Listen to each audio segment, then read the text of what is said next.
உன்னை சூழும் ஜனம் நல்லதில்லை. உன்னை என்று இவ்வுலகில் வல்லதொரு தெய்வம் இல்லை. தடுமாறி திருக்கோயில் வந்தேனம்மா, அம்மா ஜெகதீஸ்வரி, உந்தன் குழந்தை என்னை ஆதரி. அம்மா ஜெகதீஸ்வரி, உந்தன் குழந்தை என்னை ஆதரி.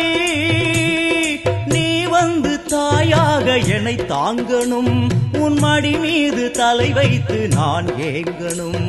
சலனங்கள் இல்லாமல் மனம் தூங்கணும், மனம் தூங்கணும், மனம் தூங்கணும். எங்களுக்கு குறையும் உண்டு, அதனை நான் அழுது சொல்லலாமா? என் தாயும் நீ